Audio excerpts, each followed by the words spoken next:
4 anos antes da Copa do Mundo de 2002, Ronaldo Nazário sofreu uma convulsão horas antes da final de 1998 contra a França. Era para ser a noite em que ele se tornaria o próximo grande ícone do futebol.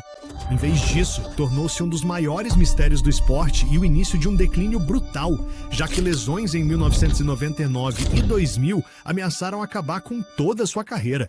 Mas, de alguma forma, contra todas as probabilidades, R9 voltou a tempo para a Copa do Mundo de 2002, em busca de redenção no maior palco do futebol.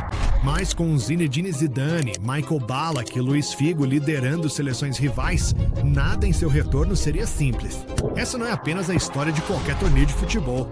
Esta é a história de uma Copa do Mundo marcada pelo caos, genialidade e um dos maiores arcos de redenção do futebol.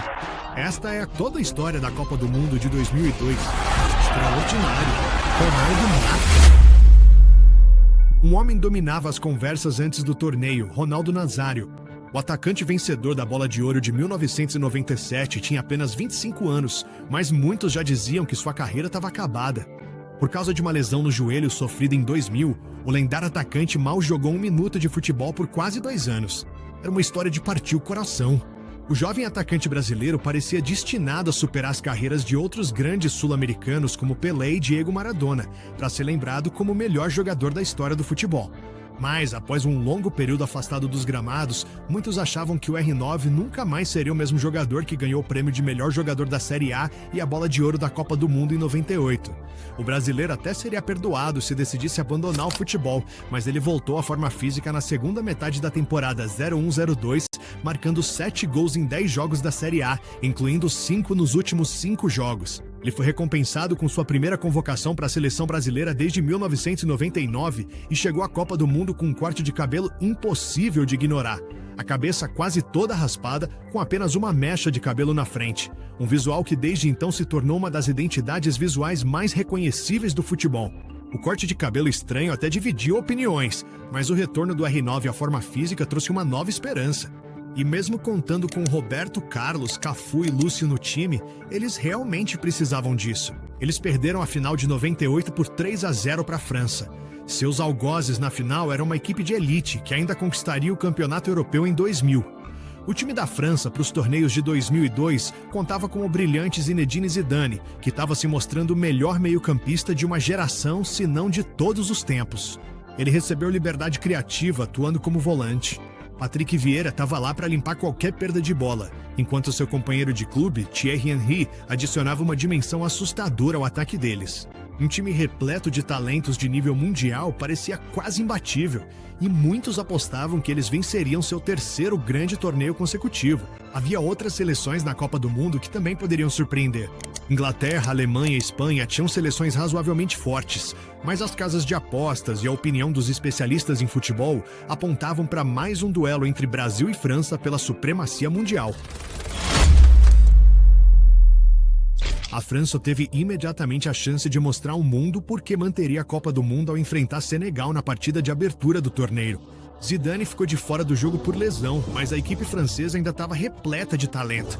E os senegaleses aparentemente não tinham chance em sua primeira partida de Copa do Mundo. Um gol de Boba Diop aos 30 minutos virou o jogo de cabeça para baixo e Senegal garantiu uma vitória surpreendente por 1-0 contra a nação que havia colonizado. Henry e Vieira ficaram perplexos com a derrota e precisavam se recompor rapidamente, já que enfrentariam o bicampeão uruguai no jogo seguinte. Mas ainda sem Zizou, a França não conseguiu marcar contra a seleção sul-americana e as equipes empataram em 0-0. Isso significava que os atuais campeões do mundo entraram na última partida da fase de grupos com apenas 1 ponto e precisavam vencer a Dinamarca para ter alguma chance de avançar. Mas as esperanças deles foram destruídas logo aos 22 minutos, quando Dennis Romedal colocou os dinamarqueses na frente por 1-0. John Dahl Tomasson ampliou a vantagem no segundo tempo, eliminando de vez os favoritos sem que eles sequer marcassem um gol. Era quase impensável que as fases eliminatórias não contassem com um time que definiu o final dos anos 90. Mas isso mostrou que a qualidade geral do torneio era alta e que nenhum time estaria a salvo das zebras. Um tema que se tornaria sinônimo desse torneio à medida que mais gigantes caíssem diante dos azarões. Dinamarca e Senegal avançaram do grupo A, e a Copa do Mundo de repente parecia totalmente aberta. Uma seleção que estava pronta para aproveitar o fracasso da França na fase de grupos era a Espanha, que somou o máximo de pontos no grupo B depois de enfrentar Paraguai, Eslovênia e África do Sul, marcando 3 gols em cada partida. Mas os 9 gols da Espanha não eram nada comparados aos 11 do Brasil. 4 deles marcados por o implacável Ronaldo Nazário. Seus 4 gols foram marcados dentro da área, e nenhum deles tinha chance de ganhar um prêmio Puskás. Mas talvez fosse justamente isso que tornava a fase de grupos do R9 tão promissora. Enquanto a habilidade de R9 lhe rendeu o apelido de Rei das Pedaladas, muitos dos seus gols no final dos anos 90 vinham mais do atletismo do que da técnica. Ele estava entre os jogadores mais rápidos do mundo, e os críticos diziam que uma lesão no joelho de 2 anos iria deixá-lo mais lento, matando seu maior trunfo. Mas mesmo que o brasileiro tivesse um pouco mais lento, continuava sendo tão letal quanto na frente do gol. Seu instinto de artilheiro, na verdade, ficou ainda melhor, já que ele foi forçado a assistir aos jogos com mais atenção em vez de fazer arrancadas de 40 metros e passou a marcar gols estando no lugar certo na hora certa. Sua trajetória de retorno já estava em pleno andamento. Mas se ela seria lembrada como uma história emocionante ou como uma lenda do futebol, seria decidido nas fases eliminatórias, nas quais o Brasil se classificou junto com a Turquia. Enquanto isso, no grupo D, o país sede Coreia do Sul se classificou para as oitavas de final junto com os Estados Unidos, enquanto Portugal sofreu uma eliminação precoce e surpreendente. No grupo E, a Alemanha marcou 11 gols para liderar o grupo. Eles teriam terminado com o máximo de pontos se não tivessem sofrido um empate surpreendente contra a Irlanda, que marcou o gol de empate nos acréscimos graças a Robbie Keane. A Irlanda terminou a fase de grupos com 5 pontos, se classificando para as fases eliminatórias pela 3ª vez nas últimas 4 Copas do Mundo. Isso apesar de Roy Keane ter deixado a seleção irlandesa na Copa do Mundo após desentendimentos com o técnico Mick McCarthy. Keane não foi o único a deixar a Copa do Mundo mais cedo. A Argentina foi eliminada no grupo F após perder para a Inglaterra e empatar com a Suécia. As 2 nações europeias terminaram entre as 2 primeiras posições e se classificaram para as oitavas de final, mas nenhuma delas parecia particularmente convincente, marcando juntas apenas 6 gols. No grupo G, a Itália foi derrotada por 2-1 pelos rivais da Croácia, mas ainda assim conseguiu avançar para as fases eliminatórias após somar 4 pontos nos jogos contra Equador e México, sendo este último o líder do grupo. Os co-anfitriões Japão venceram o grupo H, ajudando a inspirar uma geração de fãs de futebol no país asiático. Eles foram acompanhados nas oitavas de final pela Bélgica, que permaneceu invicta durante suas 3 partidas. E qual foi a recompensa por evitar derrotas na fase de grupos? Um confronto nas oitavas de final contra o Brasil, com o R9 vivendo a melhor fase da carreira. Embora a Bélgica tenha vivido uma geração dourada durante a década de 2010, o time deles em 2002 simplesmente não estava preparado para enfrentar o Brasil em sua força máxima. O Brasil jogou com seu agora icônico uniforme amarelo e verde da Nike, uma camisa que desde então passou a representar a arte do futebol. Mas, nos primeiros momentos do confronto contra a Bélgica, nem tudo estava fluindo, com o R9 desperdiçando uma chance de gol. Mas um jogador que estava chamando a atenção era o jovem Ronaldinho, do Paris Saint-Germain. O meio-atacante participou de 17 gols durante a temporada 2001/2002 da Ligue 1, mas poucos fora da França e do Brasil conheciam seu talento. Se sua ascensão tivesse acontecido na era da internet, é provável que Ronaldinho já fosse um nome conhecido em todos os lares na época da Copa de 2002, pois o jeito que ele jogava era realmente um espetáculo de se ver. Seu domínio da bola era algo que o esporte nunca tinha visto antes, enquanto ele executava habilidades inimagináveis com um sorriso largo no rosto. Ele era destemido e fazia o futebol eliminatório de alta pressão parecer uma expressão criativa. Mas, se o Brasil quisesse avançar além das oitavas de final, só o talento não seria suficiente. R9 fez um belo drible de 2 toques e cruzou a bola para Rivaldo, mas ele tentou uma bicicleta que passou muito longe do gol. Mas o atacante se redimiu depois de dominar no peito o passe de trivela do Ronaldinho, dessa vez tentando um voleio mais ortodoxo, que encontrou o fundo da rede e colocou o Brasil na frente por 1-0, restando 23 minutos para o fim. Aos 87 minutos, R9 ampliou a vantagem, marcando mais um gol dentro da área, garantindo o Brasil nas quartas de final.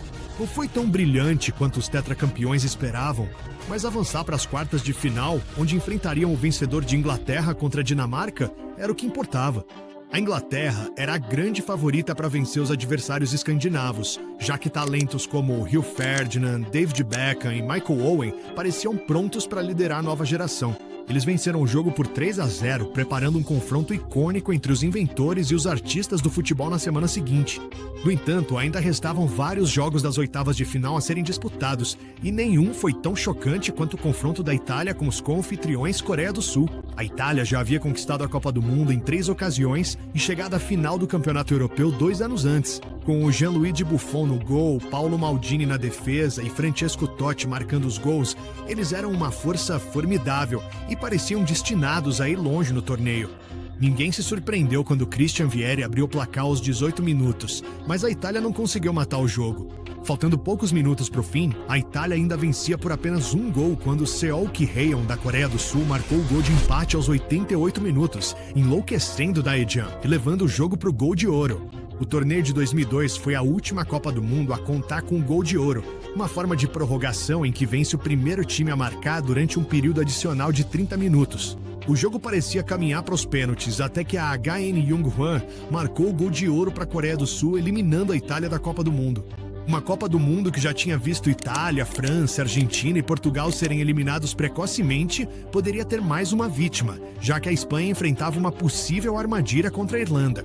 O gol de Fernando Morientes aos 8 minutos parecia ser suficiente para classificar a Espanha, até que Robbie Keane marcou mais um gol de empate aos 90 minutos, desta vez de pênalti.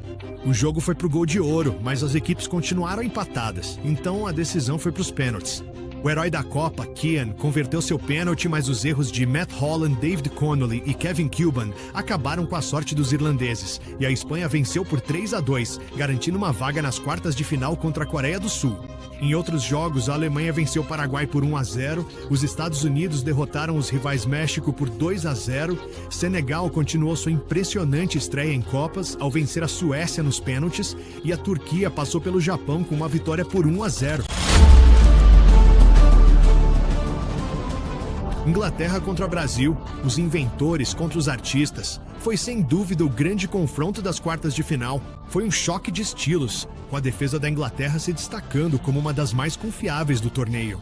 Em 4 partidas, eles sofreram gol em apenas uma ocasião, já que Rio Ferdinand, Sol Campbell e Ashley Cole se uniram para formar uma defesa que parecia capaz de conquistar o torneio.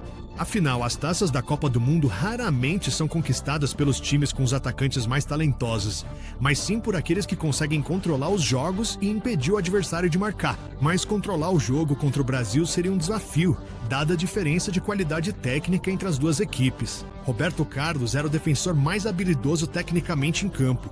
Ronaldinho estava brilhando no torneio com sua habilidade, e os dribles de R9 estavam de volta, já que o atacante parecia cheio de confiança.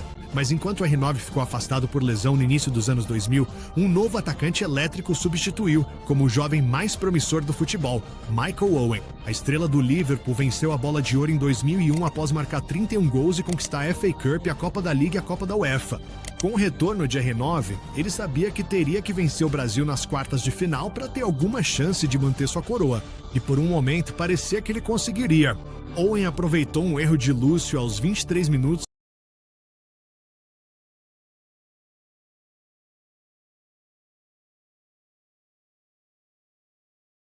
para colocar a Inglaterra na frente. No entanto, qualquer ilusão de que Owen ainda era o jovem mais promissor do jogo foi destruída pouco antes do intervalo, quando Ronaldinho pegou a bola na linha do meio-campo, driblou com ela, fez um drible de corpo para passar por Cole e depois tocou para Rivaldo, que empatou o placar. Foi uma das maiores assistências da história das Copas do Mundo. Mas o que Dinho fez no segundo tempo ainda divide opiniões até hoje. Após 50 minutos, ele cobrou uma falta de um ângulo aberto a cerca de 30 metros do gol. O estádio esperava que o jovem cruzasse a bola, mas ela encobriu espetacularmente David Seaman e entrou no gol da Inglaterra, colocando o Brasil na frente por 2-1. Se foi um lance de sorte ou um toque de genialidade não ficou claro, mas a atuação de destaque de Ronaldinho não parou por aí. Ele recebeu um cartão vermelho de forma rigorosa 7 minutos depois, após cometer uma falta em Danny Mills. A decisão do árbitro ameaçava ofuscar a atuação de Ronaldinho, já que ele se tornaria o bode expiatório caso a Inglaterra conseguisse uma virada. Mas o que realmente aconteceu fez com que o Brasil se tornasse ainda mais favorito ao título, já que dominou a posse de bola e deixou a Inglaterra correndo atrás, enquanto mantinha a vantagem de 2-1. A única preocupação era que Ronaldinho perderia a semifinal do Brasil, que aconteceria em alguns dias, contra o vencedor de Senegal e Turquia. Chegar às quartas de final do torneio superou as expectativas de ambos os lados, mas foi a Turquia que chegou entre os 4 melhores, com Ilhan Mansız marcando o gol da vitória 4 minutos após o início do gol de ouro. Em outro lugar, a Alemanha conquistou sua segunda vitória consecutiva por 1-0 ao superar os Estados Unidos. Após marcar 11 gols na fase de grupos, começaram a surgir preocupações sobre a qualidade do ataque alemão.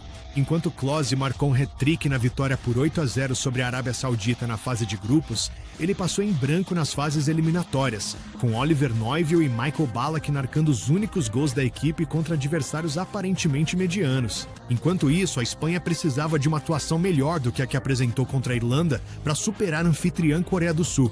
O jogo terminou sem gols, o que forçou a Espanha a decidir nos pênaltis pela segunda rodada consecutiva. Incrivelmente, a Coreia do Sul converteu todas as suas cobranças de pênalti e ficou a um chute de se tornar o primeiro time asiático a chegar a uma semifinal de Copa do Mundo, caso Joaquim perdesse para a Espanha. O chute da estrela do Real Betis foi tão displicente que parecia sem vontade, e Lee Un-jae fez a defesa que colocou a Coreia do Sul na história. Eles enfrentariam a Alemanha nas semifinais, e os torcedores já começavam a sonhar que poderiam conquistar tudo. Mas antes de falarmos sobre a semifinal da Coreia do Sul contra a Alemanha e o impacto que a Copa do Mundo de 2002 teve no futebol asiático, vamos focar em Brasil contra a Turquia, já que R9 e companhia estavam a um jogo de chegar à terceira final consecutiva. A Turquia havia vencido o Japão e Senegal por margens de 1 gol, garantindo um caminho favorável até as semifinais. O time deles não era repleto de talentos de nível mundial, mas isso não impediu a nação apaixonada por futebol de acreditar que poderiam vencer o Brasil. Para vencer os tetracampeões, eles teriam que usar sua maior força, a defesa. Eles mantiveram 2 jogos seguidos sem sofrer gols nas fases eliminatórias, e se conseguissem lidar com R9, Rivaldo e Dinho de forma mais eficaz na semifinal, teriam uma chance real de chegar à final. Então, eles entraram em campo com uma formação defensiva no 4-4-2, com o meio-campista Tugay Kirimoglu raramente saindo do campo de defesa da Turquia.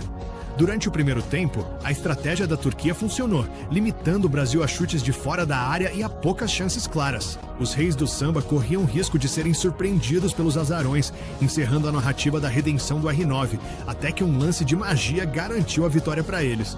Ronaldo Nazário pegou a bola em uma posição onde não representava perigo ao gol da Turquia, antes de driblar inteligentemente para dentro da área e finalizar com um toque de bico, surpreendendo o goleiro Rusti Resper e mandando a bola para o fundo da rede. O atacante saiu comemorando seu 6º gol no torneio, enquanto o Banco do Brasil pulava de alegria, sabendo que a vaga na final estava praticamente garantida. Nos minutos finais do jogo, o Brasil encontrou seu ritmo e, mesmo sem ampliar o placar, mostrou o talento, a leveza e a criatividade que são sinônimos das equipes brasileiras do passado. A essa altura, apenas vencer o torneio já não era o bastante. O Brasil conquistou sua 4ª Copa do Mundo em 94 jogando um futebol defensivo que não parecia combinar com um país tão cheio de alma. Apesar de terem adicionado a 4ª estrela ao uniforme, essa vitória raramente é mencionada 30 anos depois. Em 2002, eles queriam vencer uma Copa do Mundo tão bonita que seria lembrada por gerações. Se o futebol do Brasil era como uma pintura, o da Coreia do Sul era como um romance, porque ninguém imaginava que eles chegarem à semifinal. E nem mesmo os roteiristas ousariam escrever que eles venceriam a Alemanha na outra semifinal. A trajetória da Coreia do Sul até o Final Four já havia feito algo mágico. Estudos realizados após a Copa do Mundo constataram que ela aumentou a confiança do povo local, que havia perdido a fé na nação após a crise financeira de 1997. Ela ofereceu uma nova oportunidade de orgulho nacional, com torcedores se sentindo à vontade para vestir, exibir ou até pintar a bandeira nacional em si mesmos, algo que nunca havia sido feito em grande escala no país antes. Poucos torcedores esperavam que a Coreia do Sul vencesse um jogo, quanto mais se classificasse para as fases eliminatórias e chegasse à semifinal. Nesse sentido, eles puderam entrar em campo contra a Alemanha com liberdade, sabendo que sua jornada geracional já havia superado todas as expectativas. Isso contrastava fortemente com o clima na Alemanha, onde a semifinal era tratada como um jogo obrigatório de vencer. Os alemães se viam como a realeza do futebol, tendo vencido o torneio em 3 ocasiões anteriores. Perder a semifinal seria um dos eventos mais vergonhosos da história moderna do país. Por isso, o jogo foi tenso. A Coreia do Sul chegou perto aos 7 minutos. A nação inteira prendeu a respiração coletivamente em antecipação quando Lee chutou com efeito em direção ao canto do gol, mas Oliver Kahn fez uma das defesas do torneio para manter o placar igual. A pressão não parou por ir. A Coreia do Sul não estava apenas se defendendo, como muitos esperavam que fizesse. Eles estavam ganhando as bolas divididas no meio-campo, puxando contra-ataques em velocidade e dando trabalho para Kahn no gol. Mas, no fim das contas, os sul-coreanos não conseguiram converter e acabaram perdendo o controle da semifinal. Aos 30 minutos do segundo tempo, o chute de Michael Ballack foi defendido por Lee, mas o alemão aproveitou o rebote e marcou, abrindo o placar em 1-0. A Alemanha segurou a vantagem até o apito final, garantindo sua vaga na final da Copa do Mundo contra o Brasil. Embora a derrota cheia de garra tenha sido de partir o coração para a Coreia do Sul, a campanha até a semifinal já havia causado um enorme impacto dentro e fora de campo, e ninguém podia ficar desanimado com o desempenho deles. Nunca tendo passado da fase de grupos antes, a Coreia do Sul chegou às oitavas de final em 2 das 4 Copas do Mundo desde 2002. Estrelas como Heung-min Son se inspiraram nos feitos heróicos da equipe naquele verão, e a identidade do futebol do país mudou para sempre. Mas voltando a 2002, quando dois gigantes se enfrentaram na final. Brasil e Alemanha estavam ambos fazendo sua 7ª aparição em uma final de Copa do Mundo, tendo vencido o torneio 7 vezes junto. Apesar do sucesso anterior nas Copas do Mundo, as equipes nunca haviam se enfrentado no torneio antes. Se a Alemanha vencesse o Brasil, igualaria os astros do samba com 4 troféus de Copa do Mundo, enquanto se o Brasil conquistasse seu 5º título, reafirmaria seu status como a maior nação do futebol mundial. Enquanto isso, Oliver Kahn vinha fazendo um torneio brilhante, tendo sofrido apenas um gol em toda a competição. Considerando que ele já era o favorito para ganhar o prêmio de goleiro do ano da UEFA, provavelmente conquistaria também a bola de ouro e se vencesse a Copa do Mundo mantendo mais um jogo sem sofrer gols na final. Mas Kahn sabia que isso seria uma tarefa difícil.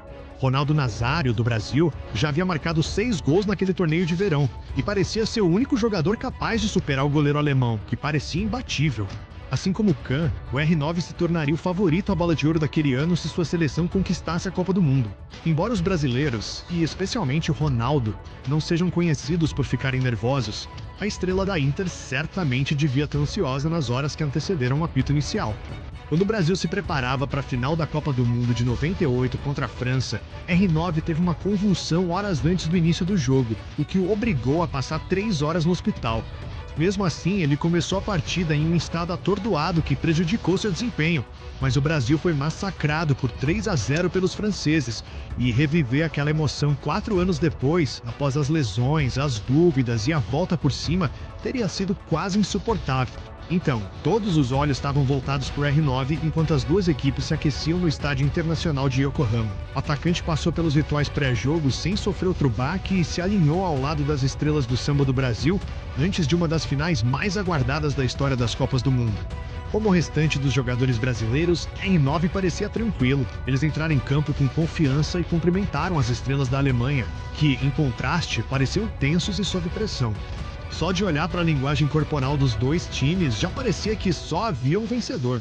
Logo no início do primeiro tempo, Ronaldinho fez um passe espetacular para Ronaldo só empurrar pro gol, mas o chute do rei das pedaladas saiu muito longe da meta.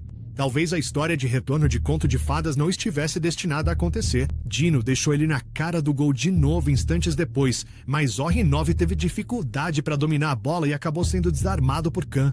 Outra chance caiu nos pés de Ronaldo antes do fim do primeiro tempo, quando a bola sobrou para ele dentro da área da Alemanha, mas o chute de R9 foi direto no corpo imponente de Kahn. O goleiro parecia intransponível, e se a Alemanha conseguisse um pouco de magia do outro lado, ele poderia roubar a glória e o troféu da bola de ouro de Ronaldo. As equipes foram para o intervalo com o placar zerado, mas o Ronaldo não podia deixar que perder 3 oportunidades nos primeiros 45 minutos abalasse sua confiança. O mais importante era que o Brasil estava dominando o jogo. Ronaldinho estava comandando as jogadas, e mais chances surgiriam se continuassem jogando no mesmo estilo.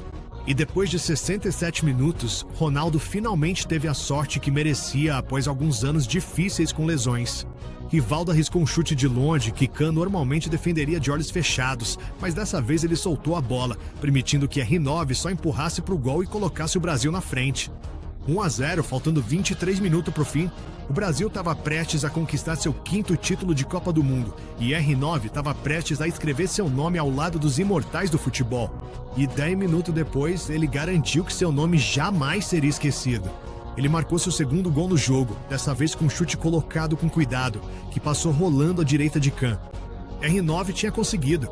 Depois de anos temendo que suas lesões o fizessem desaparecer, seus 8 gols recordes em Copas do Mundo e o tão sonhado troféu garantiram que seu nome ainda pudesse ser mencionado junto com Pelé e Maradona, os jogadores que ele era cotado para superar quando era adolescente. Uma Copa do Mundo cheia de surpresas terminou de forma previsível.